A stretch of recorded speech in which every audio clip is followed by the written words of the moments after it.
അങ്ങനെ കല്യാണ ദിവസമായി ദക്ഷിണയൊക്കെ കൊടുത്ത് അച്ഛന് അങ്ങനെ മണ്ഡപത്തിലെത്തി. ഞങ്ങൾ നേരത്തെ എത്തിയിരുന്നു. എന്താ വെച്ചാൽ എല്ലാവരും ക്ഷണിച്ച ആൾക്കാരൊക്കെ മണ്ഡപത്തേക്കല്ലേ വരിക, അപ്പോൾ കല്യാണ മണ്ഡപത്തേക്ക്. അപ്പോൾ അവിടെ എത്താൻ ഞങ്ങളൊക്കെ നേരത്തെ എത്തിയിരുന്നു. അപ്പോൾ എല്ലാവരും ഇങ്ങനെ ഓരോരുത്തരായിട്ട് വന്നുകൊണ്ടിരിക്കുന്നുണ്ടായിരുന്നു. പിന്നെ അവളെയും കൊണ്ട് ഞങ്ങൾ മുന്നേ പോകുന്നുണ്ടായിരുന്നു. ചെക്കൻ്റെ വീട്ടുകാരൊക്കെ എത്തുന്നതിൻ്റെ മുന്നേ തന്നെ ഞങ്ങൾ ഓഡിറ്റോറിയത്തിലേക്ക് എത്തിയിരുന്നു അവളെയും കൊണ്ട്. അങ്ങനെ അവൾ ഓരോരുത്തർ വന്നപ്പോൾ അവളെയും കൊണ്ട് ഫോട്ടോ എടുക്കലും ഒക്കെയാണ്. അങ്ങനെ പിന്നെ അവർ വന്നു, ചെക്കനും വീട്ടുകാരൊക്കെ വന്ന് അവരെ സ്വീകരിക്കാൻ വേണ്ടി എല്ലാവരും വിളക്കും ഇതൊക്കെ ആയിട്ട് താലമൊക്കെ ആയിട്ട് വന്നതാണ്. അങ്ങനെ അവനെ ഇതാക്കി കാല് കഴുകി കൊടുക്കലും ചടങ്ങുകളൊക്കെ ഉണ്ട്. അത് കഴിഞ്ഞ് ഇങ്ങനെ കയറ്റുകയാണ് മണ്ഡപത്തേക്ക്.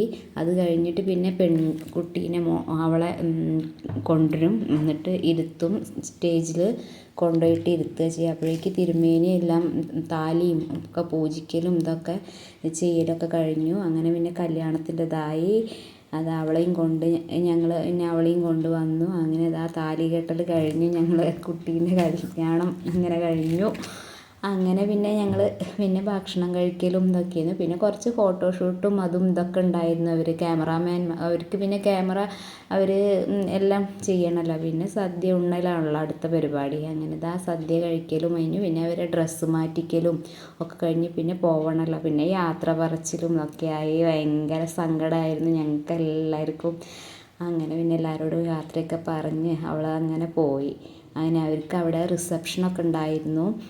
പിന്നെ അതുകൊണ്ട് തന്നെ നേരത്തെ വേഗം പോകണം എന്നൊക്കെ പറഞ്ഞ് അങ്ങനെ. പിന്നെ അത് മാത്രമല്ല, അവർക്ക് അവിടെ കയറാൻ വേണ്ടിയിട്ടുള്ള സമയമൊക്കെ ഉണ്ടായിരുന്നു. അതുകൊണ്ട് അവർ വേഗം യാത്രയൊക്കെ പറഞ്ഞ് ഇറങ്ങി.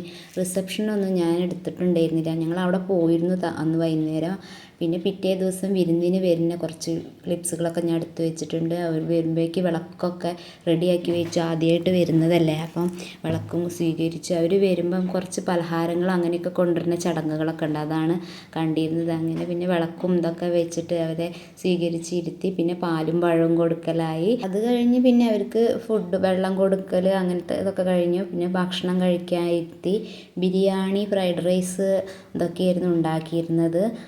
ഭക്ഷണം കഴിക്കലൊക്കെ കഴിഞ്ഞ് കഴിഞ്ഞപ്പോൾ പിന്നെ അവർ വേഗം ഇറങ്ങുകയും ചെയ്തു. പിന്നെ വിഷു ആയല്ലോ. വിഷുവിൽ അധികം ദിവസം ഉണ്ടായിരുന്നില്ല, 2 ദിവസമേ ഉണ്ടായിരുന്നുള്ളൂ. പിന്നെ അന്നാണ് അവർ താമസിക്കാൻ വേണ്ടി വരൽ, നിൽക്കാൻ വേണ്ടിയിട്ട് വീട്ടിൽ നിൽക്കാൻ വരുന്നൊരു ചടങ്ങുണ്ട്. അങ്ങനെ അന്നാണ് വരിക. അതൊക്കെ കഴിഞ്ഞ് പിന്നെ അവർ ഇറങ്ങി വേഗം. അപ്പോൾ വെഡ്ഡിങ്ങിൻ്റെ വീഡിയോ അവസാനം കഴിഞ്ഞു കേട്ടോ. അപ്പോൾ ഇനി പുതിയൊരു വീഡിയോ ആയിട്ട് വരുന്നവരെ ബായ്.